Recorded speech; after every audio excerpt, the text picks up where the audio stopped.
Hello दोस्तों, आप सबका रीजनिंग 100 यूट्यूब चैनल में स्वागत है। तो दोस्तों, आज हम रीजनिंग के इम्पोर्टेंट सेट नंबर 18 को सॉल्व करने वाले हैं और इस प्रैक्टिस सेट में हम एनालॉजी के इम्पोर्टेंट क्वेश्चन को डिस्कस करेंगे जो हमारे होने वाले आगामी रेलवे, एसएससी या किसी भी परीक्षाओं के लिए सेशन महत्वपूर्ण होने वाला है। और हाँ दोस्तों, एनालॉजी के जो क्वेश्चन है ना, ये हमें तुरंत जो है सेकेंडों में हमें 2 नंबर देके चले जाते हैं। 2 क्वेश्चन आते हैं तो हमें 2 नंबर देके चले जाते हैं। ओके, तो चलिए शुरू करते हैं आज के सेशन को।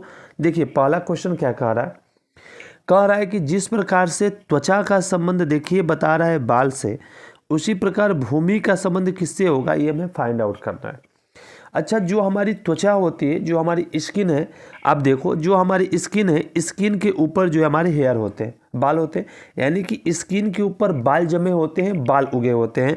तो उसी प्रकार लैंड यानी जो भूमि बताया है, तो भूमि के ऊपर क्या होता है, तो भूमि के ऊपर जब आप देखोगे जिस प्रकार त्वचा के ऊपर हमारे त्वचाओं के ऊपर जो है, त्वचा के ऊपर बाल होते हैं, तो उसी प्रकार भूमि के ऊपर क्या जमे होते हैं, अयस्क होगा? नहीं, अयस्क जमे थोड़ी ना होते हैं, ये नहीं होगा। धूल, ये भी नहीं होते हैं। घास, हाँ जी, तो भूमि के ऊपर हमारे घास उगे हुए होते हैं, यानी कि ऑप्शन नंबर सी हमारा यहाँ से करेक्ट है। Grass is the right answer. Okay, चलिए अगला क्वेश्चन देखते हैं। अगला क्वेश्चन है दोस्तों कि जिस प्रकार से सुई का संबंध जो है वो टांका से है, उसी प्रकार चाकू का संबंध किससे होगा। अच्छा, सुई जो होती है वो सुई टांका देने के लिए काम में आती है, सीने के लिए काम में आती है ना। सुई का कार्य टांका देना या सीना।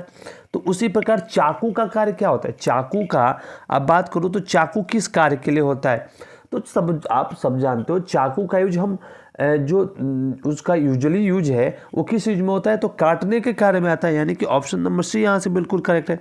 Option number C is the right answer. जिस प्रकार सुई का यूजुअली यूज है टांका देने या सीने के लिए, तो उसी प्रकार चाकू का यूज कहाँ पे होगा, कट करने के लिए। ओके जी, चलिए अगला क्वेश्चन देखिए। अगला क्वेश्चन है दोस्तों कि जिस प्रकार पेट्रोल का संबंध, देखो यहाँ पे पेट्रोल का संबंध बताया गया है गाड़ी से, उसी प्रकार बिजली का संबंध किससे होगा। ओके, अच्छा, बिजली का संबंध किससे होगा। पेट्रोल को हम कहाँ पे यूज करते हैं, तो पेट्रोल जब गाड़ी में डाली जाती है तो गाड़ी जो है वो कार्य करना शुरू करती है।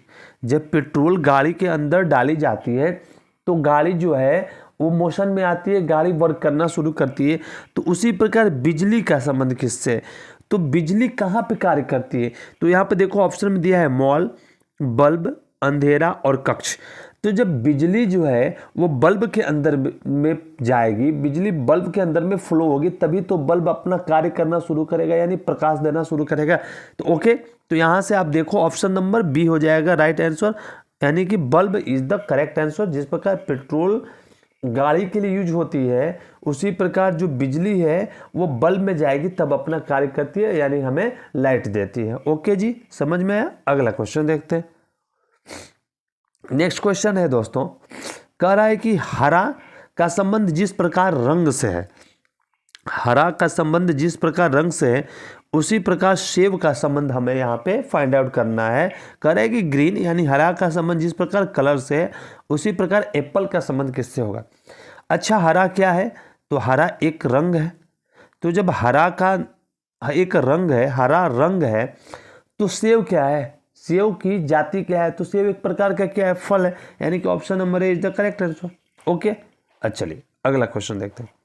अगला क्वेश्चन है कि जिस प्रकार कार्य का संबंध प्रयास से है, कार्य का संबंध प्रयास से, उसी प्रकार सोना का संबंध किससे है, ये सोना का संबंध हमें फाइंड आउट करना है कि सोना का संबंध किससे होगा। अच्छा देखो, कार्य का संबंध प्रयास से, जब हम प्रयास करते हैं, किसी प्रयास करते हैं तो हमारा कोई कार्य हो पूर्ण हो जाता है। जब हम किसी कार्य के लिए प्रयास करते हैं, यहाँ पे आप समझो कैसे कह रहा है कि जब कोई कार्य है, जब हम किसी चीज़ के लिए प्रयास करते हैं तो जो प्रयास है उस कार्य को पूर्ण कर देता है। तो सोना का संबंध यहाँ पे किससे है, तो सोना का संबंध यहाँ पे देखो उठना से होगा, मुक्ति से होगा, आराम से होगा या समीप से होगा। तो सोना का समीप हो जाएगा दोस्तों यहाँ पे आराम से। Option number C. कैसे समझिए, जब हम आराम कर रहे होते हैं, बेड पे लेटे होते हैं, आराम होते हैं, बेड पे लेटे होते हैं, आराम कर रहे होते हैं, तो हमें नींद आ जाती है, यानी कि वो सोना हो गया। आराम करते करते हमें नींद आती है और हम सो जाते हैं। उसी प्रकार कर रहा है कि प्रयास करते करते हमारा कोई कार्य है वो पूर्ण हो जाता है। आप समझ गए होंगे, ऑप्शन नंबर सी यहाँ से बिल्कुल करेक्ट हो जाएगा। ओके, अगला क्वेश्चन देखिए। अगला क्वेश्चन है कि समरूप जोड़ी का पता लगाइए। गेंद का संबंध किससे दिया है? गेंद का संबंध दिया है फेंकने से। गेंद का संबंध किससे दिया है? तो गेंद का संबंध यहाँ पे दिया है आपके फेंकना से। तो गेंद की गेंद का तो कार्य ही है ना, जब हमारे हाथ में गेंद आती है तो हम उसे क्या करते? फेंकते हैं, दीवार पे मारते हैं, तो उसकी कार्य वही है। गेंद का संबंध फेंकने से है। तो ये देखिए 4 ऑप्शन दिया हुआ है, वो हमें जो फाइंड आउट करना है कि उसका संबंध किससे होगा। कुत्ता का थपथपाने से, हॉकी का गेंद से, गेंद का बल्ले से, या फुटबॉल का किक करने से। तो देखो, जिस प्रकार गेंद को का कार्य फेंकना, उसी प्रकार से यहाँ पे फुटबॉल जब हम देखेंगे तो उसको पैरों से मारेंगे, है ना, होगा ना जी।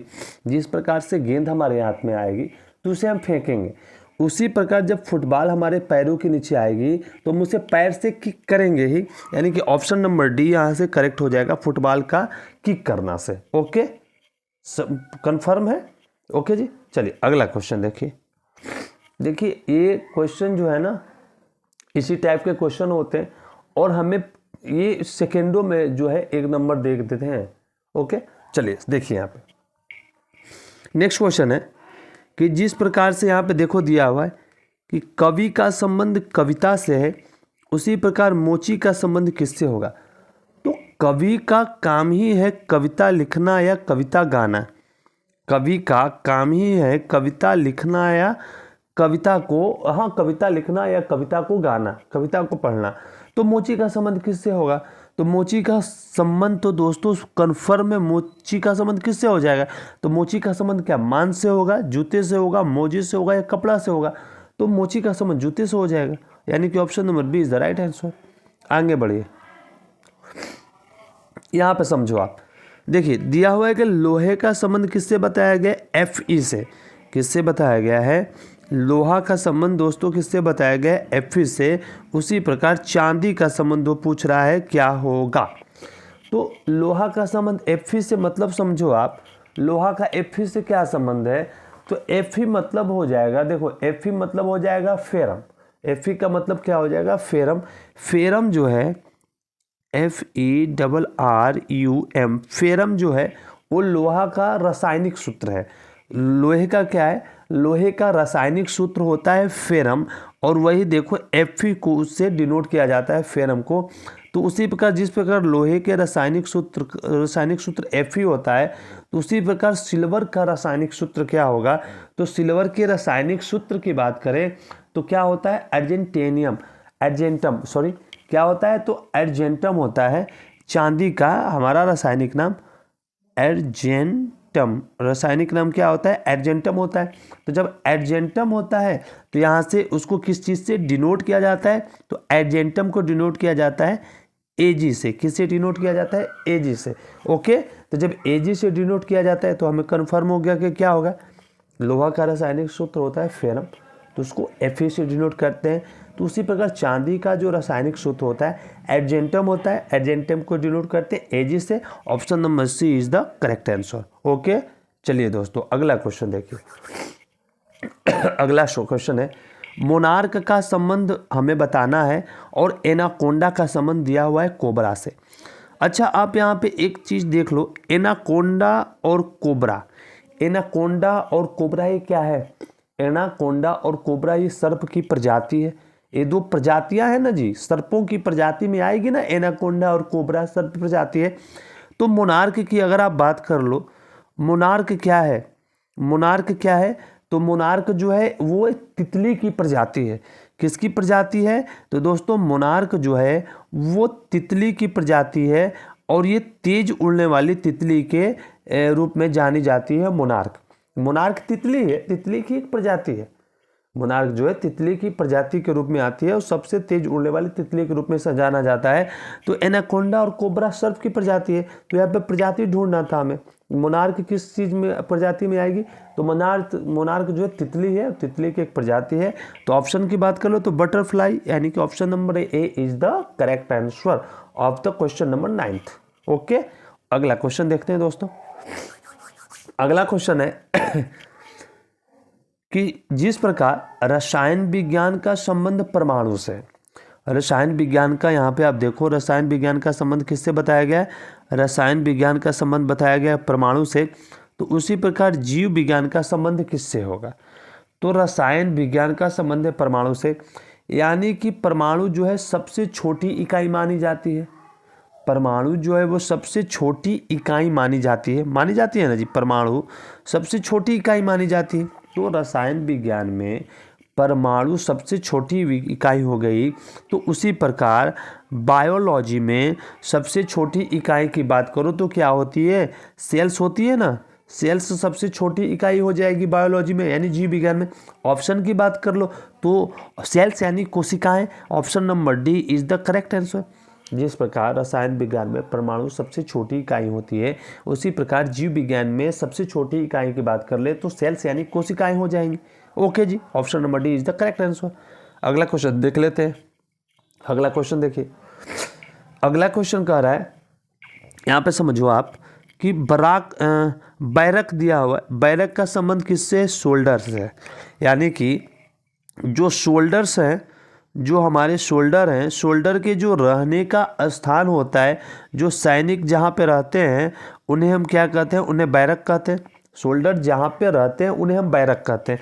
तो उसी प्रकार स्पाइडर जहाँ पे रहता है उसे क्या कहोगे, स्पाइडर जो है वो जहाँ पे रहता है उसे आप क्या कहोगे, जैसे शोल्डर जहाँ पे रहता है उसे हम लोग बैरक कहते हैं।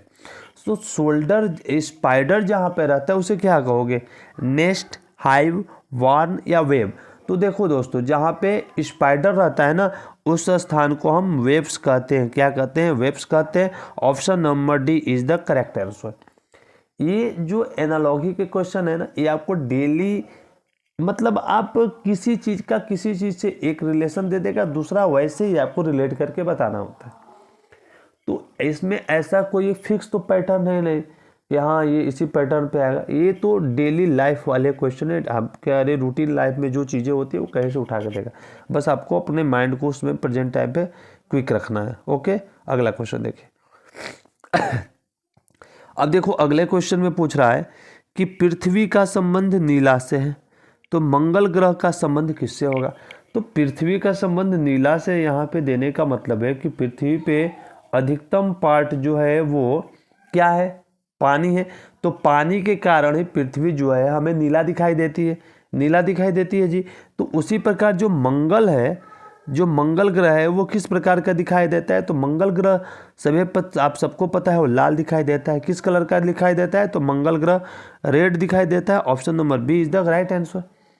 दिखाई देता है ना जी, मंगल ग्रह लाल होता है और पृथ्वी हमारी ब्लू कलर की है, नीले कलर की है। ओके, चलिए अगला क्वेश्चन देखिए।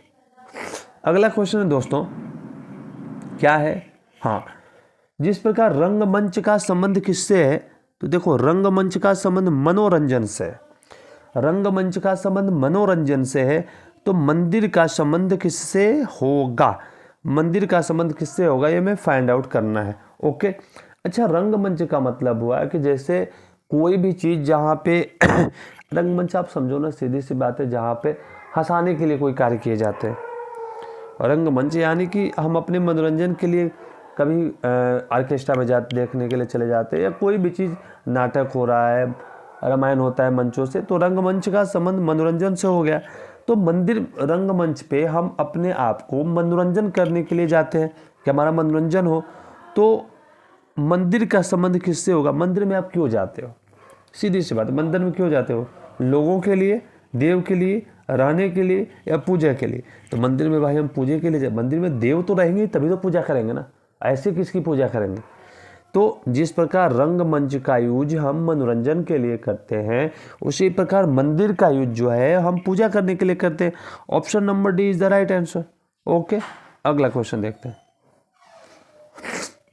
अगला क्वेश्चन है कि जिस प्रकार से यहाँ पे दिया हुआ है, यहाँ पे देखो आप, गंवार का संबंध किससे दिया हुआ है? गंवार का संबंध दिया हुआ है सभ्य से, यानी अपोजिट है।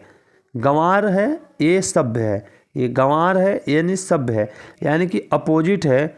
गंवार का अपोजिट क्या दिया हुआ है? गंवार का अपोजिट दिया हुआ है सभ्य। तो उसी प्रकार के ऐसे शब्द हमें यहाँ से ढूंढने हैं जो इसके लायक, मतलब कि अपोजिट में दिए हो। निर्दयी का वीर नहीं होगा, जंगली का जानवर नहीं होगा, अंधेरा का रोशनी या निरक्षर का किताब। तो देखिए अंधेरा का अपोजिट क्या हो जाएगा? रोशनी। Option number C is the right answer. निर्दयी का वीर कैसे होगा? निर्दयी का दयालु हो जाएगा ना। जंगली का फिर वही आप देख लो तो जंगली का सभ्य हो जाता। ओके, और अंधेरा का रोशनी तो होगा ही, अपोजिट यही हमारा करेक्ट हो रहा है, क्योंकि गंवार का अपोजिट सभ्य होता है, अंधेरे का अपोजिट रोशनी हो जाएगा। ठीक है, darkness is equal to light, नहीं, darkness equal to light, darkness का अपोजिट लाइट हो जाएगा। ओके, चलिए ये देख लिया आपने। ओके जी, अगला क्वेश्चन देखिए। अगला क्वेश्चन है कि दिए गए, अच्छा वो तो वही है ना, दिए गए विकल्पों क्या चुनना है। अच्छा देखो अब कह रहे, पढ़ लेते हैं। दिए गए विकल्पों में से यह युग्म चुने जो पहले युग्म के शब्द की भांति आपस में संबंधित हो। अच्छा, जैसे पर्वत का संबंध किससे किया गया है? ऊंचाई से। ये पर्वत है तो पर्वत में क्या होती है? हाइट होती है। पर्वत का संबंध किससे है? ऊंचाई से है। तो अब देखो पर्वत का संबंध क्या है? पर्वत है तो पर्वत देखते हैं ना, कहते हैं यार इतना ऊंचा पर्वत है। वैसे ऑप्शन में से ढूंढो। नदी का पानी से, यहाँ पे लेंथ की बात हो रही है, वैसे ढूंढना आप। लेंथ यहाँ पे आएगा, लेंथ यहाँ पे मैटर करेगा क्योंकि पर्वत की लेंथ को मापा गया है, पर्वत की ऊंचाई, लंबाई। ठीक है, पर्वत पे ऊंचाई होती है। नदी में तो पानी रहेगा ही तभी तो नदी होगी। गुफा की गहराई, देखो यहाँ पे लेंथ हो रहा है, गुफा की गहराई नापेंगे। घाटी की सुंदरता का लेंथ से कोई मतलब नहीं है। चांद का परछाई से कोई मतलब नहीं है लेंथ से। तो यहाँ पे गुफा का संबंध किससे हो जाएगा? गहराई, क्योंकि यहाँ पे लेंथ हो रही है गुफा की। Option number B is the right answer. समझ में आया?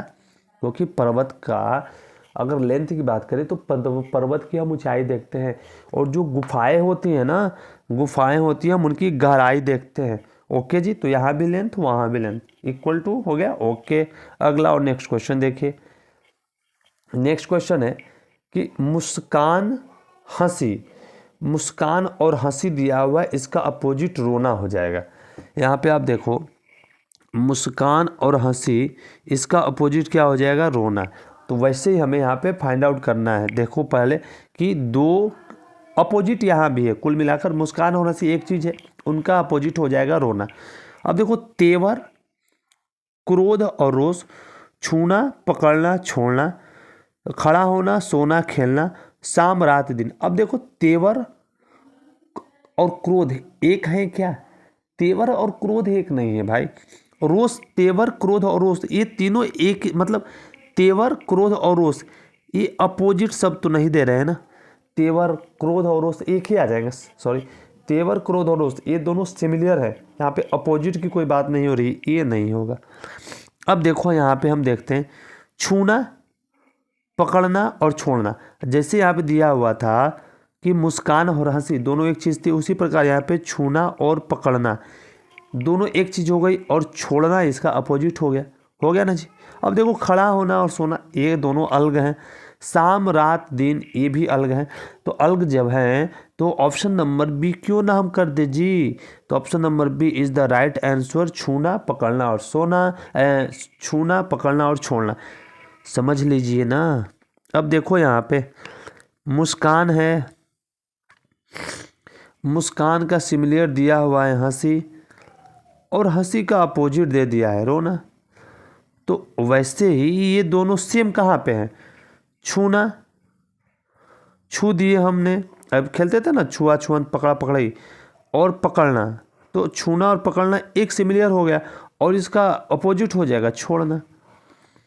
ओके, तो option number B is the right answer. Next देखते हैं। अच्छा इतना, तो दोस्तों देखिए कल नेक्स्ट पार्ट हम लोग देखेंगे इसका। तो दोस्तों देखो जो इम्पोर्टेंट क्वेश्चन थे हमारे, जो भी लगा कि हाँ ये क्वेश्चन, देखिए यहाँ पे यही आप अपने माइंड को बस चेक करिए, यहाँ पे आप इसके क्वेश्चन अधिक से अधिक लगाने की कोशिश कीजिए। क्योंकि यहाँ पे माइंड साफ करना है, कोई इसका एक पैटर्न तो है नहीं कि हाँ इसी पैटर्न से आएगा। तो दोस्तों आपसे रिक्वेस्ट है, आपको रीजनिंग की डेली बेसिस पे जो है ना वो एक प्रैक्टिस सेट कराई जाती है, ठीक है। यहाँ पे मैंने सोचा कि आपको अलग अलग करके मतलब कि क्या टॉपिक वाइज जो है आपको यहाँ पे सॉल्व कराया जाए, क्योंकि railway NTPC group D SSC के एग्जाम होने, तो एनालॉजी के जो इम्पोर्टेंट क्वेश्चन थे, इम्पोर्टेंट जो हम मुझे समझ आया कि आप लोगों के लिए ज़रूरी है, वो इम्पोर्टेंट क्वेश्चन जो यहाँ पे कराए गए। ओके, तो दोस्तों रिक्वेस्ट है आपसे कि डेली बेसिस पे ये रीजनिंग का प्रैक्टिस सेट कराया जाता है। अगर आपको ये वीडियो पसंद आया तो आप हमारे यूट्यूब चैनल रीजनिंग 100 को लाइक, शेयर और सब्सक्राइब जरूर कीजिएगा और वीडियो को पूरा देखिएगा। ओके, मिलते हैं एनालॉजी पार्ट 2 में कल। तब तक के लिए बहुत बहुत धन्यवाद, शुक्रिया।